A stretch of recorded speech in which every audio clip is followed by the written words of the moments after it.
E o nosso estudo de hoje é Malaquias capítulo 3. Gostaria de estudar o 4 também, mas acredito que eu não vou conseguir não estudar o 3 e o 4. Se eu conseguir fazer num bom tempo, a gente faz o 3 e o 4. Se não, faz só o 3 e depois fica o capítulo 4 para encerrar com apenas 5 versículos. Mas tem potencial para fazer uma pregação de 1 hora só no capítulo 4. Tranquilo. Bom, então vamos lá. O que nós vimos no livro de Malaquias? Já faz tempo que nós estudamos as duas partes primeiras, né? Bastante tempo. E é importante relembrar o que a gente viu nos capítulos 1 e 2. No capítulo 1 a gente viu o quê? Adoração falsa, né?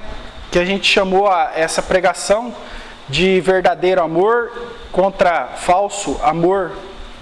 Nós mostramos aquela adoração só externa que os judeus estavam prestando, fazendo o culto a Deus de qualquer jeito, seguindo os cerimoniais da lei de qualquer forma, não era de coração. Eles achavam que simplesmente fazer um ritual, um cerimonial era suficiente. E Deus mostra para eles que as ofertas que eles entregavam, Deus estava recusando, porque não era com amor. E depois no capítulo 2 nós vimos o quê? Profecias contra os sacerdotes, contra os líderes religiosos da época, que Ezequiel 34 chama de pastores. Os pastores da sua época, que não passavam a lei conforme Deus esperava que eles fizessem. Eles não ensinavam o povo direito. E não só isso, distorciam a lei para caber nas suas vontades. E a outra metade do capítulo 2, Deus condena o casamento com mulheres estrangeiras. Os sacerdotes queriam casar com mulheres estrangeiras, essa não era a vontade de Deus. Eles deram um jeitinho de torcer a lei para conseguir casar com as estrangeiras, e também, como se eles puderam fazer, os outros também podiam. E assim, Deus mostra que estava muito furioso, muito nervoso, que Deus tinha condenações, ameaças contra os sacerdotes e também contra o povo por causa disso. E Deus pede que eles despeçam suas mulheres estrangeiras. Essa não era a vontade de Deus. Eles tinham que se casar com as mulheres judias. E ficou um versículo sem ler no último estudo. No capítulo 2, o versículo 17, ele ficou sem ler. Justamente porque esse versículo ele dá a introdução de todo o capítulo 3, por isso que eu não li. Então nós vamos ler hoje. Capítulo 2, versículo 17 diz o seguinte: enfadais ao Senhor com vossas palavras, e ainda dizeis: em que o enfadamos? Nisto que dizeis: qualquer que faz o mal passa por bom aos olhos do Senhor, e desses é que ele se agrada. Ou, onde está o Deus do juízo? Então, Deus está dizendo através do profeta Malaquias que Deus está enfadado, que Deus está cansado do povo. Porque o povo diz o seguinte: aquele que faz o bem, ele é reputado por nada aos olhos do Senhor. E aquele que faz o mal, Deus tem como bom, abençoa e esse prospera. Não é esse Deus que a gente conhece, né? E eles mesmos não conheciam o Deus que servia. Quando nós estudamos o livro de Naum, nós vimos que Deus, ele não tem o culpado por inocente, de forma alguma. Nós vimos no capítulo 1 de Naum, versículo 3, não precisa ir lá, que diz: o Senhor é tardio em irar-se, mas grande em poder, e jamais tem o culpado por inocente. Naum pregou antes, muito antes do cativeiro. Malaquias é depois do cativeiro. Se os sacerdotes de Israel, se os pastores de Israel estivessem ensinando a palavra, eles saberiam, o povo saberia que Deus não tem o culpado por inocente, jamais. E Deus estava enfadado aqui dessa fala deles. Qualquer que faz o mal passa por bom aos olhos do Senhor, e desses é que ele se agrada. Ou, onde está o Deus do juízo? Qual que era a situação aqui que eles estavam vivendo? Eles ficaram 70 anos na Babilônia, cativos. A cidade ficou em ruínas, toda destruída, as casas foram queimadas, os muros derrubados, o templo foi derrubado. Eles retornaram, mas eles ainda não tinham reconstruído tudo. Eles ainda não tinham reconstruído a cidade por completo. A cidade ainda estava bem feia. Eles ainda não tinham retomado 100% da sua agricultura, dos seus animais. Eles estavam começando a andar de novo, a nação. Então eles estavam vivendo numa pobreza. Só que eles olhavam para a Babilônia, de onde vieram, e lá eles viam muita riqueza, muito poder, muita glória. E lá eles viam os deuses da Babilônia. E esses aqui pensavam, por que que esses que não reverenciam o nome do Senhor, por que que esses que zombam do nome do nosso Deus estão prósperos, estão ricos, andam com colares, pulseiras de ouro, tem casas bonitas? A cidade da Babilônia era a cidade mais bonita da época, linda, uma grande cidade que até hoje ainda, possivelmente ainda não fizeram uma grande obra arquitetônica como aquela. E eles pensavam, por que que eles são abençoados e nós estamos nessa pobreza? Agora nós podemos dar a entrada no capítulo 3, respondendo essa pergunta. Deus vai responder essa pergunta.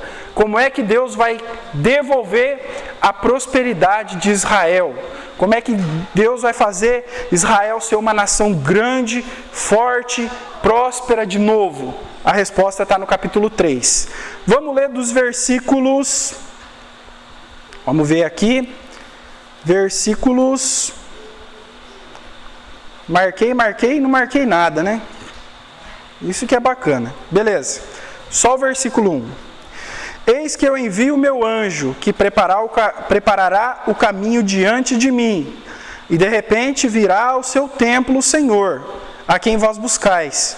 O anjo do concerto, a quem vós desejais. Eis que vem, diz o Senhor dos exércitos. Deus fala, vocês querem uma restauração da nação. É isso que vocês querem. Vocês querem uma nação que estava próspera como nos tempos de Davi, de Salomão, que vocês eram importantes entre as nações, que vocês eram ricos, que vocês viviam em paz, que vocês viviam na bonança. É isso que vocês querem? Nós vamos restaurar Israel. Mas nós vamos começar com uma restauração espiritual. Primeiro, nós vamos restaurar por dentro. Depois, nós vamos restaurar por fora. E aqui diz que, eis que eu envio o meu anjo, que preparará o caminho diante de mim. Primeiro vai ter que vir o meu anjo, preparando o caminho da prosperidade, da paz de vocês, da exaltação de Israel sobre as nações. Quem é esse anjo? Aqui Deus fala de João Batista, aquele que vem preparando o caminho do Senhor. Então, esse anjo, João Batista, o mensageiro que vem adiante. A gente pode casar essa passagem aqui, esse versículo, falando de João Batista, com Isaías 40, vamos lá. Mais uma profecia que apontava para João, aquele que antecedia nosso Senhor Jesus Cristo, que prepararia o caminho para que nosso Senhor Jesus Cristo começasse a verdadeira restauração em Israel. Vamos lá. Capítulo 40 de Isaías, versículos 3 a 5. voz do que clama no deserto, preparai o caminho do Senhor, endireitai no ermo vereda a nosso Deus. Todo vale será exaltado, e todo monte de outeiros serão abatidos. O que está torcido se endireitará, e o que é áspero se aplanará. E a glória do Senhor se manifestará, e toda a carne juntamente verá que foi a boca do Senhor que isto disse. Voz do que clama no deserto. João Batista mesmo disse ser ele, ou Jesus disse sobre ele que ele era essa voz do que clama no deserto. E ele veio preparar esse caminho, o caminho da restauração de Israel, endireitando a vereda, os caminhos tortuosos. Agora ia passar um tratorzinho naquela estrada, ia ser uma estrada reta, uma estrada tranquila, não cheia de curvas e perigosa. Diz que todo vale será exaltado, a parte baixa ia levantar, e a parte alta ia baixar. A exaltação dos humildes, o abatimento dos soberbos, endireitando todo esse caminho para a chegada daquele que ia fazer a verdadeira restauração, nosso Senhor Jesus Cristo. E essas duas passagens que se referem a João Batista, nós temos a confirmação lá no livro de Marcos, Evangelho de Marcos, vamos lá? Evangelho de Marcos, no capítulo 1. Capítulo 1, versículos 2 até o 4, confirmando essa profecia. Como está escrito no profeta Isaías: eis que eu envio o meu anjo ante a tua face, o qual preparará o teu caminho diante de ti, voz do que clama no deserto. Preparai o caminho do Senhor, endireitai as suas veredas. Apareceu João batizando no deserto e pregando o batismo de arrependimento para a remissão dos pecados. Então aqui Deus, vamos voltar lá no nosso livro de estudo, Malaquias 3. Então aqui Deus diz: calma, vocês vão voltar a ser a nação mais importante da terra. Vocês vão ser exaltados de novo, vocês vão ser ricos de novo, vocês serão prósperos, vocês serão a nação mais importante do mundo. Judá será o centro do planeta Terra, mas primeiro tem que vir esse anjo, preparando o caminho para a chegada do Senhor. E qual é a missão desse anjo, João Batista? Arrependimento. É aí que começa tudo. Toda a transformação na vida do homem, ela começa com arrependimento. Sem arrependimento não existe salvação. A salvação é garantida em nosso Senhor Jesus Cristo para aqueles que se arrependem, reconhecem que precisam de um Salvador. Então, aqui Deus fala o primeiro ponto para ajudar, para aqueles que estavam ali, observando as nações ricas ao redor. Primeiro, eu quero arrependimento. Castiguei vocês pesadamente por 70 anos nas mãos de Nabucodonosor, a princípio, em todo o tempo na Babilônia, até pelo Império Persa. Fiz vocês voltar. Dei um castigo para vocês, mas não de matar. A minha surra não foi para a morte, foi para a correção. Mas vocês ainda continuam, como diz a Bíblia, com a dura cerviz, duros de coração. Vocês precisam mudar. É arrependimento que eu quero. E é arrependimento que esse povo precisava. E João o Batista ia vir preparar esse caminho, o caminho de arrependimento, para que aquele povo pudesse ter a verdadeira restauração. Porque até então, as obras da lei não serviram para nada. Até então, os rituais judaicos não serviram para nada. Eles estavam sendo religiosos, mas andando distante da vontade de Deus. Mas agora Deus mostra o caminho verdadeiro da justiça, arrependimento e fé no que está na parte B aqui do versículo 1 do capítulo 3, que diz, olha, e de repente virá ao seu templo. Eu li templo aqui umas 50 vezes até eu descobrir que era templo. Eu cortava esse L. Virá ao seu templo o Senhor, a quem vós buscais, o anjo do concerto, a quem vós desejais. Eis que vem, diz o Senhor dos exércitos. Depois de João o Batista vinha quem? O Senhor Jesus Cristo. Depois era ele que vinha. O verdadeiro restaurador, não só de Israel, mas de todo mundo. E aqui ele é chamado o quê? O anjo do concerto, o anjo da aliança, da nova aliança. Porque a velha já se mostrou ineficiente até agora. Quanto nós estudamos Ezequiel e quanto nós vimos que o povo era religioso, mas andava longe, distante da vontade do Senhor. A lei não estava servindo. A lei era ineficiente. Porque o homem fica religioso, se prende a usos e costumes. Não toque naquilo, não prove isso, não faça aquilo. Mas por dentro do corpo ainda tem um coração de pedra. E aqui está vindo o anjo do concerto, a quem vós desejais. Eis que vem. E ele vem a quem? Ao seu templo. Nosso Senhor Jesus Cristo, quando esteve na terra, ele visitou o templo várias vezes, o templo de Salomão. Mas não é esse templo que eu estava confundindo com o templo de que nós estamos falando. Porque Jesus mostrou não muita importância para o templo. Pois ele profetizou que o templo cairia, e assim foi feito. 70 anos depois do nascimento de Jesus, ano 70, templo derrubado. Então não foi para esse templo que Jesus veio, para o templo de pedras. Ele veio para o verdadeiro templo de Deus. Os crentes em Jesus, os servos de Deus, aqueles que dentro do seu corpo têm o Espírito Santo e um coração de carne.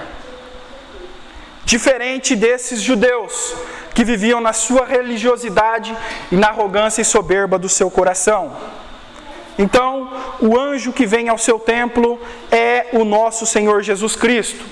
E o templo que ele veio buscar e visitar é o nosso corpo. O corpo do crente. Esse é o verdadeiro templo.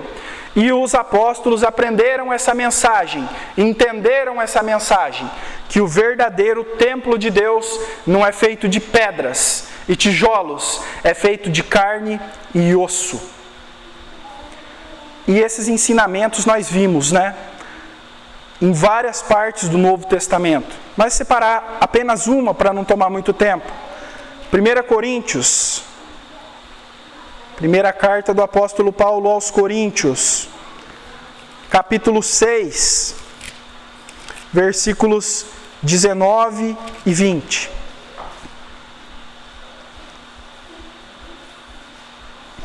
Será que é isso mesmo? É isso mesmo, é eu que estou no capítulo errado. Vamos lá, vamos ler o 18. Fugir da prostituição. Todo pecado que o homem comete é fora do corpo, mas o que se prostitui peca contra o seu próprio corpo. Ou não sabeis que o vosso corpo é o templo do Espírito Santo, que habita em vós, proveniente de Deus, e que não sois vós de vós mesmos, porque fostes comprados por bom preço. Glorificai, pois, a Deus no vosso corpo e no vosso espírito, os quais pertencem a Deus. O nosso corpo é o templo do Espírito Santo. E essa renovação que Israel tanto desejava, tanto sonhava, ela vem começando por dentro. Essa renovação não ia começar com uma chuva nos campos que desse muita produção. Essa transformação não ia começar com grande reprodução nos rebanhos, Não, essa transformação não ia começar no embelezamento das casas da cidade. Não, essa transformação, essa prosperidade ia começar dentro do verdadeiro templo que Deus sonhou, que é o crente em Jesus, o verdadeiro crente.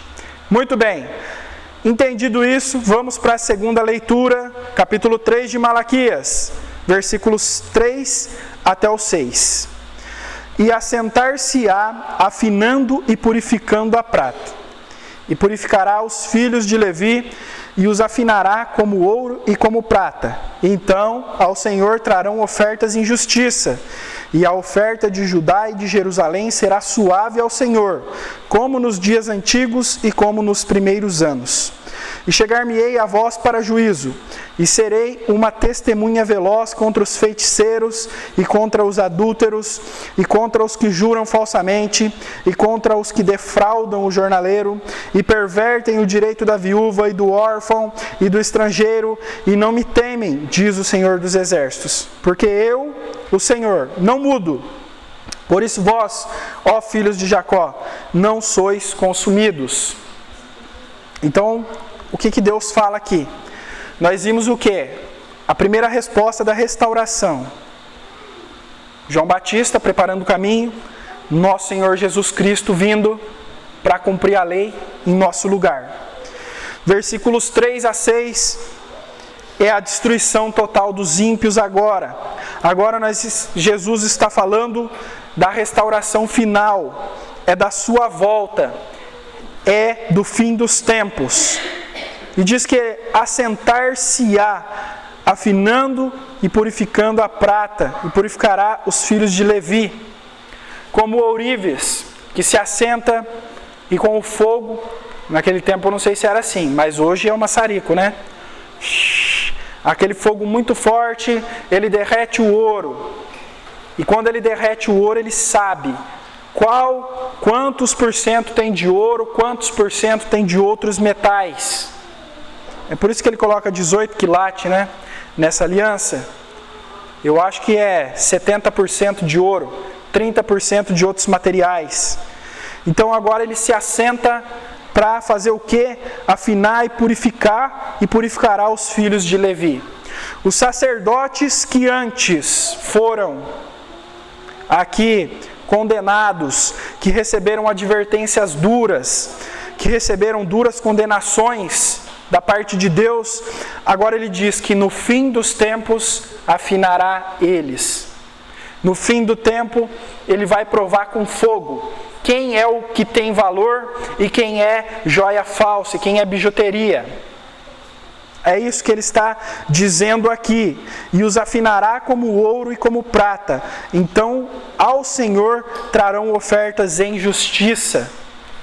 Como nós vimos no capítulo 1 de Malaquias, nós vamos lá depois. Nós vimos que as ofertas oferecidas eram más aos olhos do Senhor. Os pães da proposição, a oferta de animais para o holocausto, tudo isso cheirava mal às narinas do Senhor, porque tudo isso era feito com religiosidade. As ofertas estavam sendo entregues no templo, mas Deus não estava aceitando, porque aquilo não vinha do coração. Vinha simplesmente de um ato de religiosidade que achava que fazendo aquilo eles mereciam o favor de Deus. Eles mereciam a bênção de Deus. E Deus não tem obrigação de abençoar ninguém. Ninguém, nem os seus filhos. Ele não tem obrigação. E quando Ele abençoa qualquer um de nós, ainda assim não é por merecimento. Porque nenhum de nós merecemos qualquer das bênçãos do Senhor. Quando Ele nos abençoa, é porque Ele é infinitamente misericordioso. É porque Ele é bom, é porque Ele é amor, e não porque nós merecemos. E no versículo 4, a oferta de Judá e de Jerusalém será suave ao Senhor, como nos dias antigos e como nos primeiros anos. Dessa forma, no fogo é que Ele vai separar os verdadeiros sacerdotes de Deus, aqueles que realmente apresentam as ofertas agradáveis ao Senhor. E os falsos serão queimados, serão derretidos, lançados fora, serão escória, mas os verdadeiros serão peças preciosas. Versículo 5: chegar-me-ei a vós para juízo, e serei uma testemunha veloz contra os feiticeiros, contra os adúlteros, contra os que juram falsamente, os defraudam, pervertem o direito e tal. Tudo isso, começando pelo sacerdócio, depois por todo o povo. Provaria e testaria todo o povo, mas com certeza da casa de Jacó, dos filhos de Jacó, nem todos seriam consumidos. Versículo 6: porque eu, o Senhor, não mudo, por isso vós, ó filhos de Jacó, não sois consumidos. Eles já tinham errado o suficiente, desde sua saída do Egito, já tinham errado o suficiente para serem de todo consumidos, para serem extirpados da face da terra. Mas Deus, como diz, não muda. E Ele lembra de quem? Do patriarca. Vós, filhos de Jacó. Ele lembra do patriarca, a quem o serviu sinceramente, a quem o adorou do mais profundo do seu coração. E lembra desse profeta e diz, as promessas desse patriarca, e diz, as promessas que eu fiz aos patriarcas eu vou cumprir, ainda que vocês não cumpram a sua parte comigo. Porque eu não mudo, Deus é imutável e isso é maravilhoso. É maravilhoso saber que tudo que aqui está escrito vai se cumprir e que o nosso Deus nunca vai mudar de ideia. Jamais. Letra por letra, vírgula por vírgula, pingo, acento, seja o que for. Nem tio, nem uma vírgula passará, tudo se cumprirá, porque Deus não muda. E Deus só não destruía completamente Israel, Judá aqui no caso, porque Ele fez uma promessa aos patriarcas. E aqui, nós estamos aqui, versículos 3 a 6, no período do fim dos tempos. E no fim dos tempos, Deus purificará Israel, purificará também a igreja nesse tempo no fogo.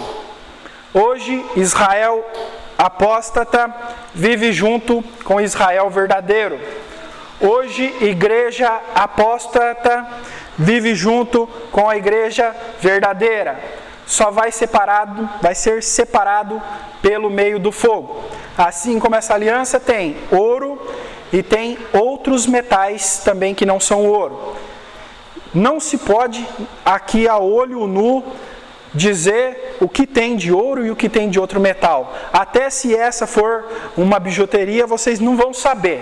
Só pelo fogo. E é pelo fogo que eles serão provados. E Deus promete aqui que da casa de Israel sobraria um restante, um remanescente, aqueles que passariam nessa prova duríssima. E que no final dos tempos, no juízo final, uma parte sobraria daqueles que são fiéis. E Deus preservaria esses por amor dos patriarcas. Capítulo 11 de Ezequiel, de Apocalipse, vamos lá. Enquanto vocês vão tomar um gole d'água. Opa, calendário de novo. Capítulo 11.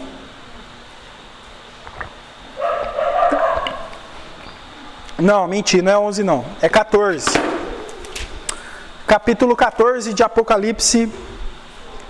Nós vimos aqui se cumprindo o que nós lemos em Malaquias 3, do 2 até o 6, que é a volta de Jesus e quando Ele faz justiça. E aqui nesse momento do capítulo 14, no versículo 1, já se cumpriu a volta de Jesus e Ele já provou com fogo as nações. Os maus já foram derretidos, já foram completamente destruídos. E da nação de Israel aqui, só os verdadeiros sobraram, aqueles que foram selados nas suas testas com o nome de Deus. Vamos ler. E olhei e eis que estava o Cordeiro sobre o monte Sião, e com eles 144.000, que em suas testas tinham escrito o nome dele e do seu pai. E ouvi uma voz como a voz de muitas águas e como a voz de um grande trovão, e ouvi uma voz de arpistas que tocavam com as suas harpas e cantavam um cântico novo diante do trono e diante dos 4 animais e dos anciãos. E ninguém podia aprender aquele cântico senão os 144.000 que foram comprados da terra. Aqui o Cordeiro, nosso Senhor Jesus Cristo, ele estava em pé sobre o monte Sião, monte esse que se encontra em Jerusalém, e com ele estavam quem? 144.000 selados. No capítulo 12, nós vamos estudar Apocalipse, que é complexo, mas no capítulo 12 nós vemos que durante a grande tribulação, o diabo, Satanás, o dragão, ele persegue a mulher que é Israel. E a essa mulher é dada 2 grandes asas de águia, e ela é levada para o deserto e protegida por tempos e metade de um tempo. Isso quer dizer que esses 144.000, eles foram preservados pelo Senhor de todo o tempo da grande tribulação, e eles sobreviveram como primícias, 12.000 de cada tribo, dos fiéis, aqueles que não se contaminaram com mulheres, porque eram virgens, mas não é a relação sexual que está dizendo que eles não se contaminaram com as mulheres apóstatas, a igreja apóstata, a apostasia do último tempo. Eles se preservaram, permaneceram fiéis ao Senhor até o fim. E esses aparecem aqui, cantando um cântico novo, o mesmo cântico de Moisés, um cântico de vitória, que ninguém podia aprender senão eles. E todos eles reunidos lá no Monte Sião, lá em Jerusalém, que é a terra que Deus prometeu, deu a eles. E agora renovados, novos por dentro, renovados, passaram pela prova de fogo. Nosso Senhor provou, testou, e esses se acharam fiéis. Essa é a restauração que Deus está dizendo para eles. Como eles pensaram que tudo que é mal se passa por bom aos olhos do Senhor, que o Senhor se agrada com os maus, aqui Deus está mostrando que primeiro eu venho pagando a conta de vocês, depois eu venho tirando o coração de pedra, colocando um de carne, e que no fim dos tempos com fogo eu vou destruir o mal, e somente o bom é que restará. Que mensagem linda e maravilhosa. Muito bem, e eu já falei demais até, né? Bastante. Porém, nós não vamos nem até terminar o capítulo 3. Nós vamos estudar só do versículo 6 agora, 7 até o 12, certo? Agora nós vamos somente do 7 até o 12 e vamos encerrar, né? Que trata do quê? O roubo no tocante do dízimos e ofertas. Vamos lá. Desde os dias de vossos pais vos desviastes dos meus estatutos e não os guardaste. Tornai vós para mim, e eu tornarei para vós, diz o Senhor dos Exércitos. Mas vós dizeis, em que havemos de tornar?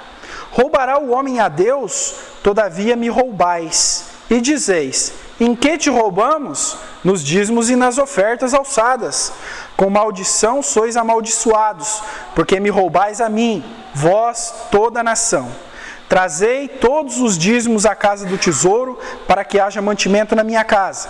E depois fazei prova de mim, diz o Senhor dos Exércitos, se eu não vos abrir as janelas do céu e não derramar sobre vós uma bênção tal, que dela vos advenha a maior abastança. E por causa de vós, repreenderei o devorador, para que vos não consuma o fruto da terra. A vide no campo vos não será estéril, diz o Senhor dos Exércitos. E todas as nações vos chamarão bem-aventurados, porque vós sereis uma terra deleitosa, diz o Senhor dos Exércitos. E agora Deus está cobrando fidelidade aqui do seu povo, dizendo, vocês estão me roubando. E eles dizem, mas no que nós estamos te roubando? Nos dízimos e nas ofertas. Bom, a lei era bem clara em dizer que 10% de toda a produção era para ser entregue no templo. Isso na velha aliança. E eles não estavam entregando essa oferta. Por quê? Porque eles pensavam, nós estamos pobres, então nós vamos deixar de contribuir para, melhorar nossas casas. Estão meio aí caída, meio quebrada. Mas Deus diz, vocês estão me roubando. Porque esses 10% pertencem a mim. E Deus queria que o templo voltasse a ter as ofertas, voltasse ao trabalho normal, voltasse ao andamento normal. E aqui no profeta Ageu, que eu estava procurando aqui enquanto falava, capítulo 1, no versículo 4, Deus fala para Ageu o seguinte, Veio, pois, a palavra do Senhor pelo ministério do profeta Ageu, dizendo, é para vós tempo de habitardes nas vossas casas estucadas, e esta casa há de ficar deserta? Ora, pois, assim diz o Senhor dos Exércitos, aplicai os vossos corações aos vossos caminhos, semeais muito e recolheis pouco, comeis, mas não vos fartais, bebeis, mas não vos saciais, vestivos, mas ninguém se aquece, e o que recebe salário, recebe-o num saco furado. Assim diz o Senhor dos Exércitos, aplicais os vossos corações aos vossos caminhos. Era isso que estava acontecendo. Eles estavam mais preparados em ter as suas casas bonitas, bem pintadas, apaineladas. Apainelada quer dizer com uma parede bem lisinha, bonitinha. Enquanto o templo de Deus estava em falta. Então Deus cobra isso deles. Muitos pastores, principalmente aí no meio neopentecostal, gostam de usar essa passagem para tirar muito dinheiro das pessoas. Uma vez eu vi um cartaz no Facebook de um pastor pentecostal que dizia, hoje vai vir pregar aqui na igreja tal, pastor fulano de tal, especialista em Malaquias 3. Garanto para vocês que ele não é nem iniciante no Evangelho de Cristo. Se ele pelo menos conhecesse só isso aqui do Evangelho de Cristo, ele teria vergonha de ter um cartaz com isso escrito.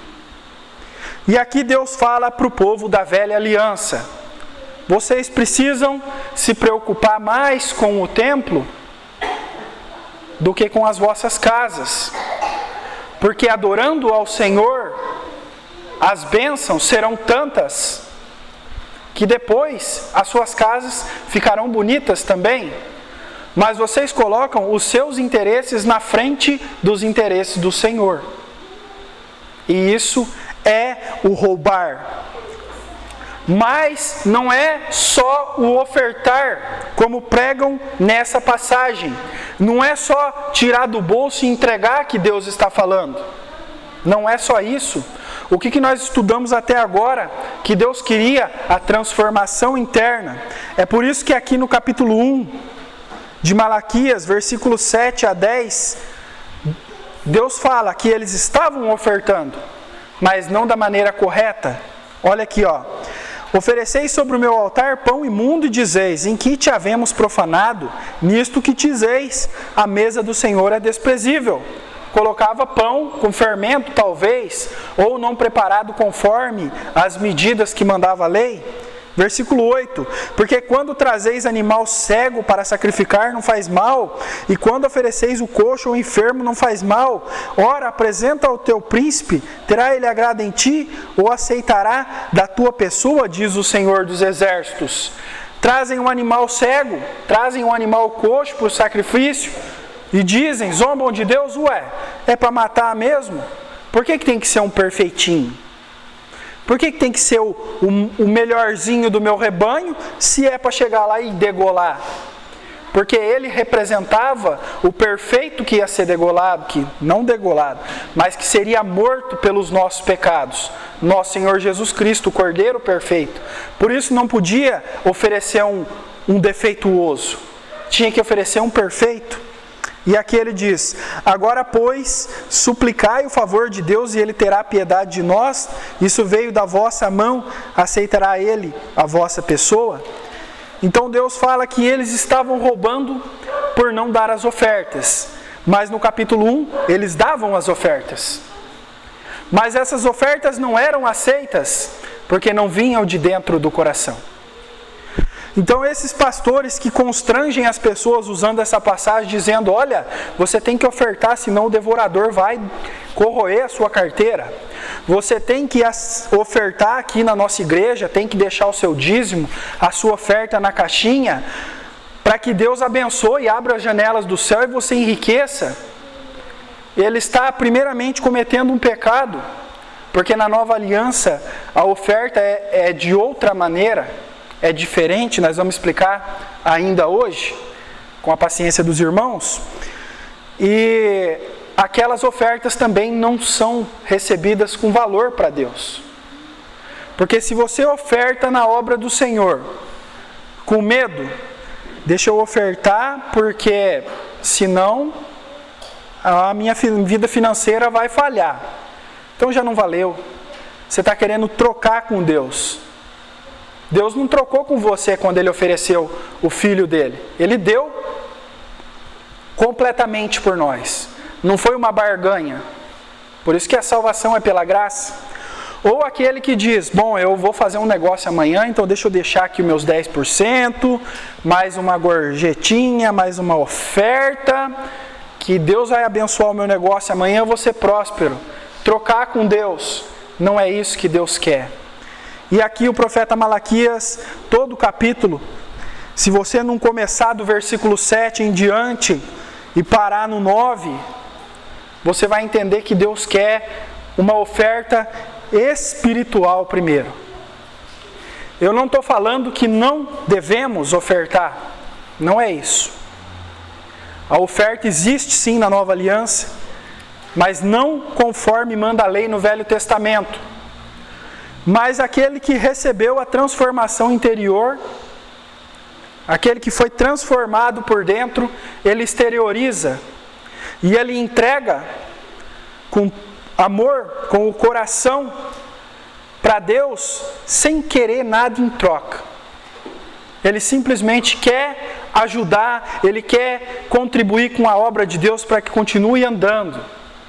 Ele contribui com o necessitado, não como os fariseus que faziam tocar uma buzina, mas ele contribui porque ele ama, porque um dia ele também esteve necessitado mais do que aquele que passa fome. Ele esteve necessitado da salvação e Cristo o salvou, e de dentro dele sai isso. Se essa é a oferta que sai do teu coração, essa é agradável ao Senhor, esse é um sacrifício agradável a Deus. Mas se você faz por obrigação, não valeu nada. Infelizmente. E muitos hoje fazem por obrigação. E muitos pastores usam essa passagem para forçar que as pessoas façam. Isso é triste. Distorcem a palavra de Deus, fazendo as mesmas condenações que estão aqui no livro de Malaquias, que no capítulo 2 Deus foi contra os sacerdotes que distorciam a palavra por causa dos seus próprios interesses. Muito bem. E diz o seguinte também, vamos lá.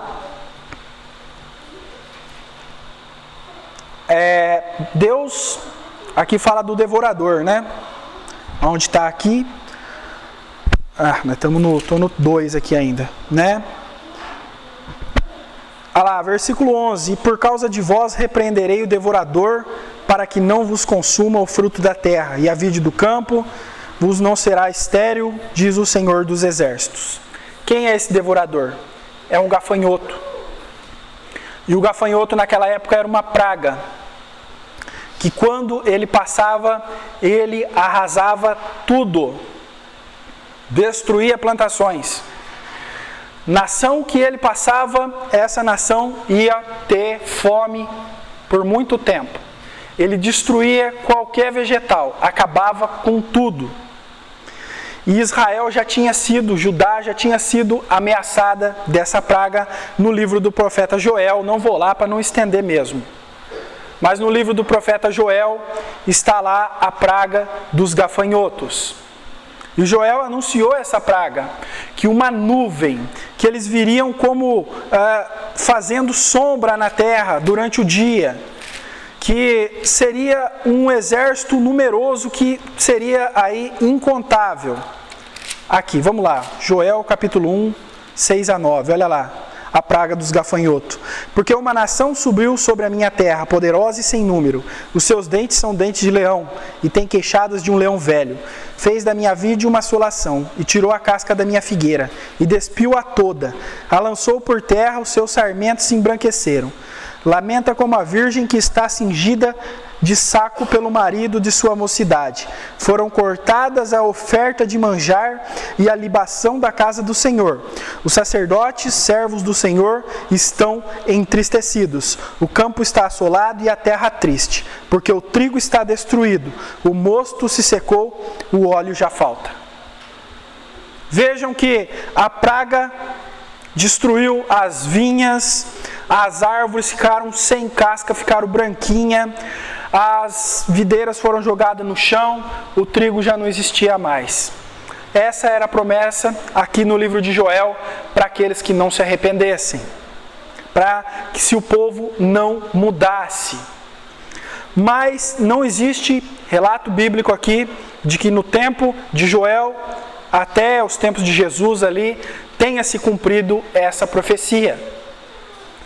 Essa profecia não se cumpriu da praga dos gafanhotos em Judá de Joel para frente. Talvez porque o povo se arrependeu. Eu não lembro bem direito o ano, mas eu acho que é 1500 por aí, 1400 e pouco, teve uma praga de gafanhotos lá em Jerusalém e detonou com tudo.